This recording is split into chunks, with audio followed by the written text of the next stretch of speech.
In today's video, I'm going to be breaking down a lot of different exercises that you can use either by yourself or with friends, but with very little equipment. You can use an agility ladder and a step, or you can just make your own agility ladder. I've got a video on that on this channel as well, but definitely these are all things that you can do without equipment. So let's get down to it. In today's video, I am going to be explaining different exercises that you can do with very little equipment so that you can jump higher to get more rebounds or even to get a dunk later on. So let's get down to it. So this first exercise is going to be done with a step, or if you have a ledge or one of those fancy steps that you can purchase that is down in the description below, then this first one is going to be extremely good, especially for beginners. You're going to start on your toe. You do not want to be on a flat foot. You want to be on your toe. From there, you want to be facing towards the step, and you're going to then really draw your knee up and then go back down. That's level 1. Level 2 is going for that layup jump. You want to be able to be on your toe, go up, jump, land in the exact same spot, and come back down. So you should be looking forward, and then you should be landing on your toe in the back, and then really trying to pull that knee up as high as you can, and obviously flexing your core, going up like a layup and back down. If you can do 10 to 15 reps, depending on the program and depending on the level that you're at, these two levels can really help you. If you're younger, if you're 6 or 7, level 1, just like this, could be very difficult when you get to 10 or 15 reps. If you're a bit older, you can go layup jumps, and that could be, again, a lot harder for you. Remember, whatever you do on one side, you also want to do on the other side as well. Now, this next exercise is going to be with an agility ladder. Again, you can just tape out marks on the ground. You can make your own one of these things. It doesn't really necessarily matter. But what we're going to do is we're going to be on our toes the entire time. We're going to go 2 hops forward, 1 hop back. 2 forward, hop back, 2 forward, hop back. Now, this is more of a timed workout that you would do. You wouldn't be doing this for a certain amount of reps.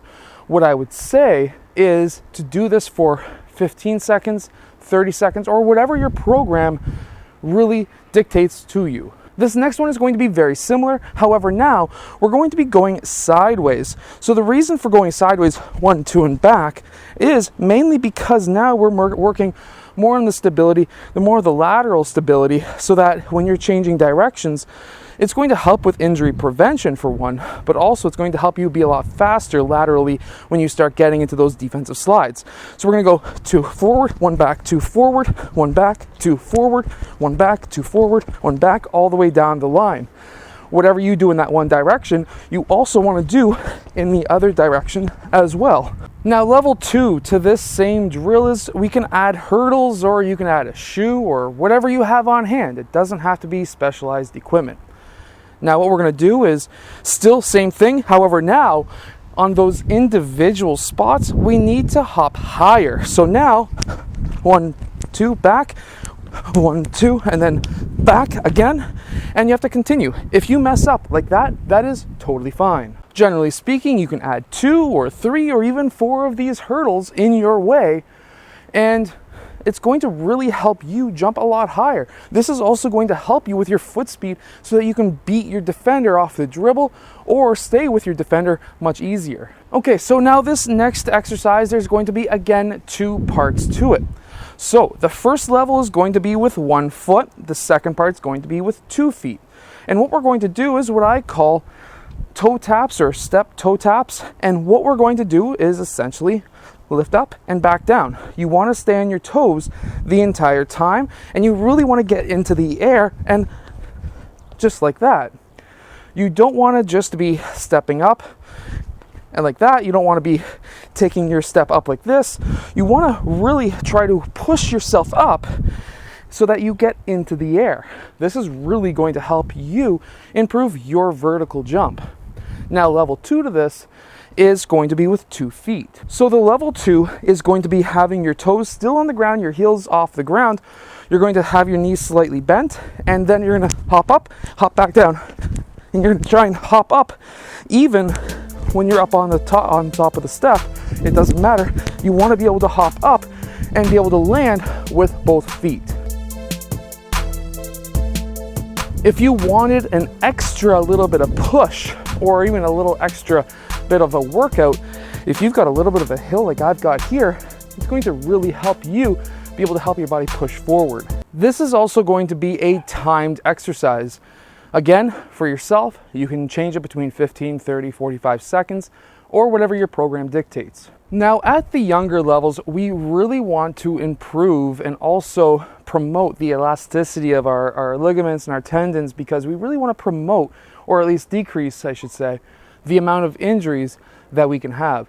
Some of the most common injuries in basketball are what I had, which is the ACL tear, but also a really common one right now is the Achilles tear.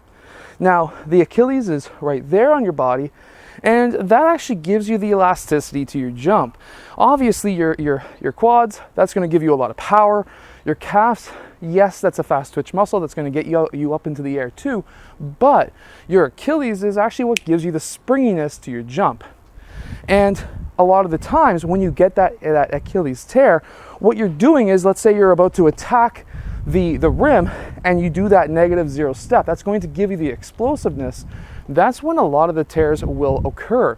And when that happens, obviously it hurts, but that is going to take a lot of time off of your playing schedule. You could be out 6 months, 9 months, 12 months, and that could really hinder your progression when it comes to your basketball, your football, or whatever sport that you're playing. So if you really want to promote the elasticity so that doesn't happen, this next drill is going to really help you. Now, depending on what your goals are, you can kind of change this 2 different ways.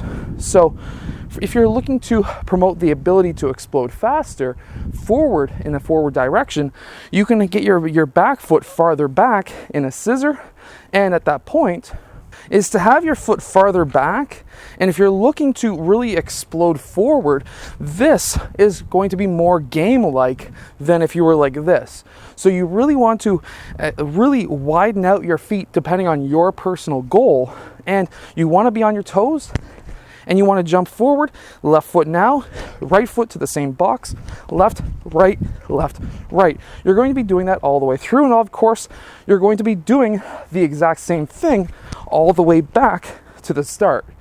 Now, if you're looking to get more gains up into the air, you can now instead have your feet closer together, and you're going to be more of your goal would be to get up into the air.